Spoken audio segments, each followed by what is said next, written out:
चौधरी शमून, आज मैंने तुम्हारी मांग को देखा, मलंगी ने नशे से झूमते हुए बताया।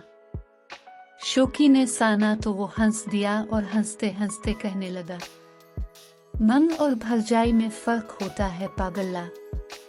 मैंने आज चौधरी की मंग को नहीं, अपनी भरजाई को देखा है। ओए, तुम दोनों क्या बिक रहे हो? मेरे तो कुछ प्ले नहीं पड़ा, शमून ने शराब गिलास में डालते हुए कहा। चौधरी शमून और उसके दोस्त मलंगी और शोकी चौधरी शमून के डेरे पर दिसंबर की सर्द रात में आग का अलाव भड़काए शराब और कबाब के मजे लूट रहे थे। मैं समझाता हूँ चौधरी, आज तेरे गांव की किसी लड़की की बारात अड्डे वाले शादी हाल में आई थी। वहीं पर सड़क पार करते हुए तेरी मन को देखा था। मलंगी ने शराब का पैग लगाते हुए तफसील सुनाए। चौधरी शमून और उसके दोस्त मलंगी और शोकी चौधरी शमून के डेरे पर दिसंबर की सर्द रात में आग का अलाव भड़काए शराब और कबाब के मजे लूट रहे थे। मैं समझाता हूँ चौधरी, आज तेरे गांव की किसी लड़की की बारात अड्डे वाले शादी हाल में आई थी। वहीं पर सड़क पार करते हुए तेरी मन को देखा था। मलंगी ने शराब का पैग लगाते हुए तफसील सुनाए। चौधरी शमून और उसके दोस्त मलंगी और शोकी चौधरी शमून के डेरे पर दिसंबर की सर्द रात में आग का अलाव भड़काए शराब और कबाब के मजे लूट रहे थे। मैं समझाता हूँ चौधरी, आज तेरे गांव की किसी लड़की की बारात अड्डे वाले शादी हाल में आई थी। वहीं पर सड़क पार करते हुए तेरी मन को देखा था। मलंगी ने शराब का पैग लगाते हुए तफसील सुनाई। तो क्या समझाएगा मलंगी बादशाह? मैं बताता हूँ भरजाई के बारे में। देख चौधरी, तो अपना जिगरी यार है, तेरी मन तेरे साथ जचती नहीं। वो मुलुक सी और तो घबरू जवान, ये जोड़ी कुछ जमती नहीं है। ये शोकी ने कड़वी बात मिठास से कह दी। शमून सख्ती से बोला, शोकी बिक मत ओए, वो मेरी मन है, वो भी बचपन से। गुस्सा ना कर चौधरी, तेरे साथ कोई अतेरन सोहनी लगेगी। ये छुई मुई सी इस्तानी नहीं, शोकी एक बार फिर बोला था बगैर किसी झिझक के। मलंगी ने कबाब खाते हुए पूछा, ना तो ये बता वो अतेरन आएगी कहाँ से? कल की आ चुकी है मियाँ चुनू से, शोकी कमियनी मुस्कुराहट के साथ बोला। शमून और मलंगी के कान खड़े हो गए शोकी की बात सुन कर। शोकी सीधी बात कर, शमून ने सुर्ख आंखों के साथ शोकी की तरफ देखकर कहा। ये हुई ना बात, तेरी आंख की लाली, तेरा गुस्सा मेरे बादशाह। बताता हूँ, डांसेस रख साथ वाले गांव का महर सईद है ना, उसकी बहन है सुंदस। नानिक के रहती थी, कल ही आई है। बड़ा नखरा है, बड़ी अतेर है भाई। शोकी की बातें सुन कर मलंगी और शमून ने एक दूसरे की तरफ देखा। सच्ची बात है चौधरी शमून, मैंने तो कल ही इसे भरजाई मान लिया था, शोकी ने जल्दी से कह दिया। शोकी तेरे वैसे ही 12 बज गए हैं, मलंगी ने कहा। क्या है शमाइल, आधी रात हो गई है, अब तू सोने दो, सितारा ने बेजारी से जवाब दिया। 12 ही तो बजे हैं, शमाइल बोली। टाइम मत बताओ और काम बताओ, सितारा ने जमाई लेते हुए कहा। मैंने इसे ढूंढ लिया है, शमाइल ने अपनी कामयाबी की नवीद सुनाई। किसको? सितारा आंखें मिलते हुए बैठ गई और अपनी छोटी बहनों की तरफ देखा जो सब साव रही थी। मुजम्मिल बेग को और किसे? शमाइल धीमी आवाज में बोल रही थी। इसका बस चलता तो वो चीख चीख कर बताती। मुजम्मिल बेग को ढूंढ लिया है, सितारा ने खुद कलाम की। हाँ, और इससे फ्रेंड रिक्वेस्ट भी भेज दी है। अच्छा, फेसबुक पर बैठी हो, फेसबुक की यारी सरासर बीमारी। मुझे इससे वाकई मोहब्बत हो गई है। ये शमाइल ने लगे हाथों अपने दिल का हाल भी सुना दिया। ये किसने बताया? सितारा ने सर्द लहजे में पूछा। मुझे नींद जो नहीं आ रही, मोहब्बत में सबसे पहले नींद ही तो अलिफाती है। शमाइल ने दानिशमंदी का सबूत देने की कोशिश की। तुम्हारी नींद का इलाज है मेरे पास। वो क्या? शमाइल ने जल्दी से पूछा। तुम अपनी मैट्रिक की किताबें निकालो, इनमें से कोई एक खोलो, फौरन नींद आ जाएगी। सितारा ने गुस्से से मोबाइल बंद कर दिया। फिर इर्द गिर्द देखा, सब सो रहे थे। उसने लेटते हुए खुद कलामी की। अम्मू सही कहती है सितारा, बेवकूफ सहेली से दुश्मन सहेली बेहतर है। माहम चौधरी, होश के नाखून लो, बेवकूफों की तरह मत सोचो, ये कभी नहीं हो सकता। मगर शमून मुझे पसंद नहीं है। तो फिर इस रिश्ते से इनकार कर दो। इनकार तो कर दूं, पर अबू की ज़बान का पास है। लोग क्या कहेंगे? अपने मरहूम बाप की ज़बान का पास भी नहीं रखा। कुछ भी हो जाए, मैं अबू की ज़बान का पास ज़रूर रखूंगी। माहम अपने बिस्तर पर लेटी हुई अपने ज़मीर की आवाज़ से खामोशी से हम कलाम थी। कभी ज़मीर की आवाज़ की दलील मजबूत होती और कभी माहम की आवाज़ बेहतरीन दलाइल पेश करती। आवाज़ों की इस जंग में माहम को अपनी मोहब्बत के लाट जाने का डर था। तुम्हारा दिल क्या कहता है? ज़मीर से आवाज़ आई। दिल कहाँ सीधी राह चलने देता है, ये तो दलदल की तरफ ले जा रहा है। माहम की आवाज़ निकली। इसने लेटे लेटे ही अपने आंसू साफ किए। दिल में किसी के लिए मोहब्बत की नमी हो तो ही आंखों में चमकती है। चमक जब जज्बात की गरज सह नहीं पाती तो आंखों से बरसने लगती है। ज़मीर ने अपनी हतमी राय दे दी।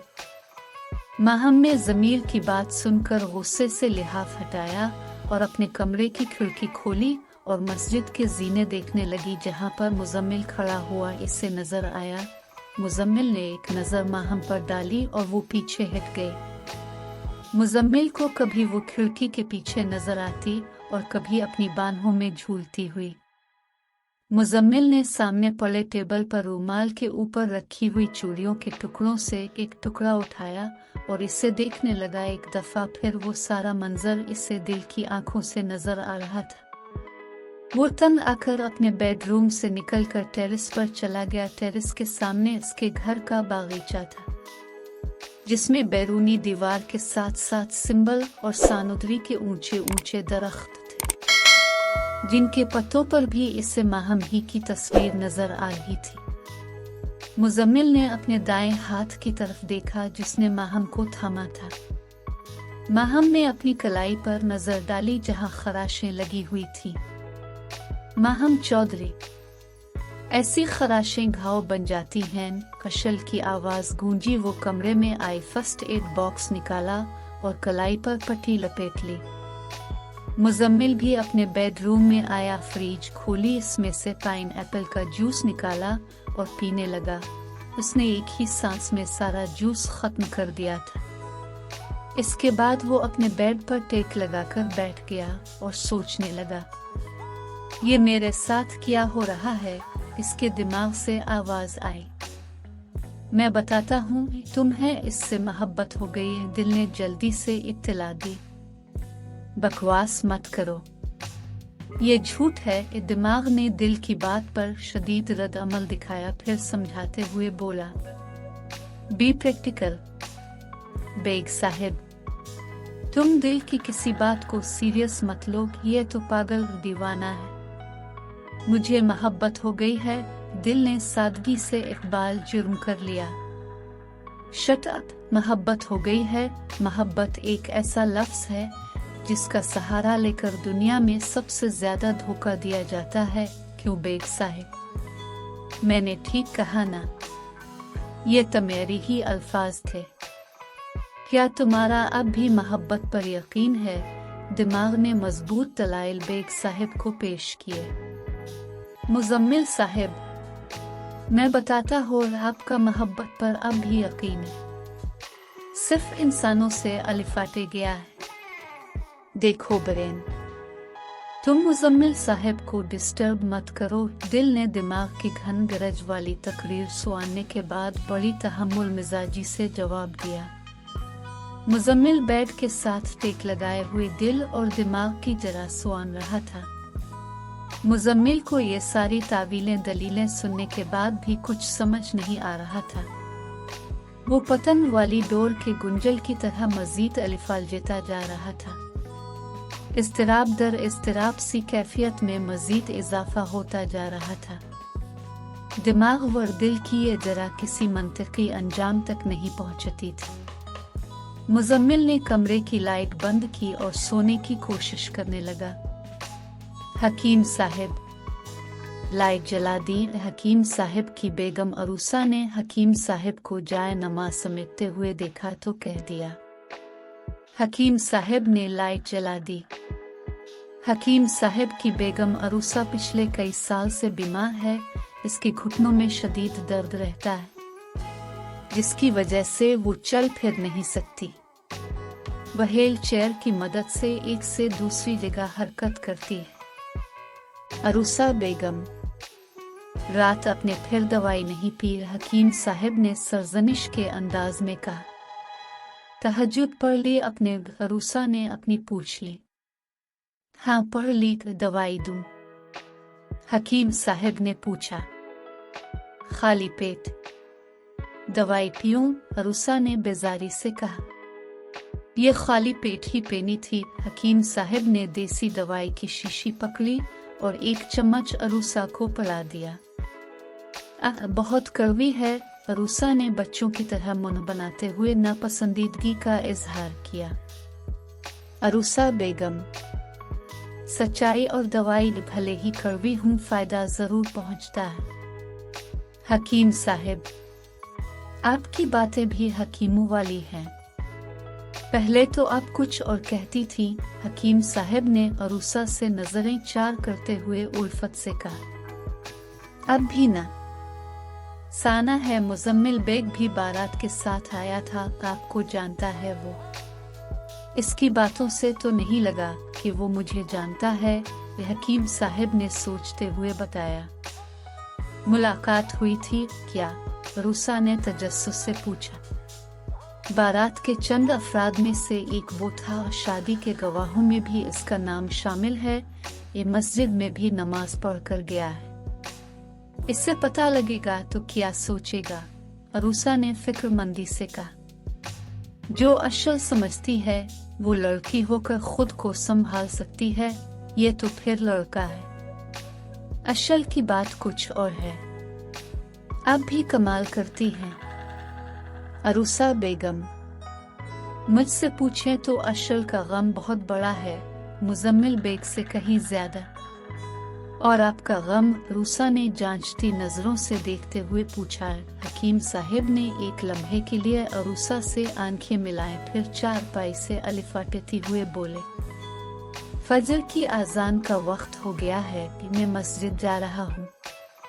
मोमिना, अब अलिफाटे भी जाओ। आजान तो कब की हो चुकी। एक तुम हो और एक माहम है। इससे कभी अलिफाटे ना नहीं पड़ा और तुम कभी अलिफाटे नहीं। मरियम बीबी ने कुरान पाक से नजरें हटाते हुए कहा, फिर कुरान पढ़ने में मसरूफ हो गए। अस्सलाम अलैकुम अम्मूजी। और माहम ने कमरे में दाखिल होते ही कह दिया। मरियम बीबी ने उसकी तरफ देखा और मुंह में जवाब दिया। मोमिना अभी तक सोई हुई है, उठो मोमिना। माहम ने प्यार से मोमिना का कंबल हटाया और उसकी पेशानी चूमी। आपी, मैं इसीलिए नहीं अलिफाटे थी। आप आओ और मेरी पेशानी चूमो, मोमिना ने आंखें खोलते हुए कहा। चलो जल्दी से नमाज अदा कर लो। माहम ने कुरान पाक अलमारी से अलिफाटे आलिफ और तिलावत करने लगी। चौधरी शमशाद अहमद और हेड मास्टर महमूद अहमद दो ही भाई थे। वो दोनों और उनका ड्राइवर चंद साल पहले मंडी बहाउद्दीन एक काम से गए थे। वापसी पर कार का एक्सीडेंट हो गया। ड्राइवर और मास्टर साहब मौका पर ही जान की बाजी हार गए। चौधरी शमशाद पिछली सीट पर था। इस हादसे में उसकी दोनों टांगें ज़ाये हो गई। हेड मास्टर महमूद अहमद की 2 बेटियां हैं, बड़ी माहम चौधरी और छोटी मोमिना चौधरी। माहम ने एमए करने के बाद लड़कियों के लिए हाई स्कूल बनाने का इरादा जाहिर किया। मास्टर साहब ने खुशी खुशी अपनी बेटी की बात मान ली। चौधरी शमशाद और हेड मास्टर महमूद की मुश्तरका ज़मीन 20 मरबई थी, जिनकी देखभाल चौधरी शमशाद के जिम्मे थी। मास्टर साहब ने कभी अपने बड़े भाई के मामलात में दखल नहीं दिया था। वो जो कुछ जमीनों की आमदन से देता, मास्टर साहब खामोशी से रख लेते। दोनों भाइयों की हवेलियां मेराज के गांव में ही थीं। माहम की ख्वाहिश थी कि मोराजीम के गांव से 4 किलोमीटर दूर मैन जीटी रोड है, वहां पर एक स्कूल बनाया जाए और उसकी पिछली तरफ अपना घर। जीटी रोड के साथ साथ काफी सारा रकबा मास्टर महमूद का ही था, इसलिए इस इरादे को अमली जामा पहनाने के लिए कोई खास मुश्किल पेश नहीं आई। स्कूल और घर माहम की मंशा और मर्जी के एन मुताबिक तामीर हो गए। माहम के स्कूल को शुरू हुए 2 साल ही गुजरे थे कि मास्टर महमूद कार एक्सीडेंट में जा बहक हो गए। मास्टर महमूद की दोनों बेटियां अपने बाप की तरह पढ़ने में लायक थी। इसके बरक्स चौधरी शमशाद के दोनों बच्चे पढ़ने में इंतहाई नालायक साबित हुए। चौधरी शमून ने 7वीं क्लास ही में स्कूल छोड़ दिया था। शमाइल 4 बार मैट्रिक का इम्तिहान देने के बावजूद नाकाम ही रही। इसके मुकाबले में उसकी सहेली सितारा भी करने के बाद माहम के स्कूल में टीचर की नौकरी कर रही है।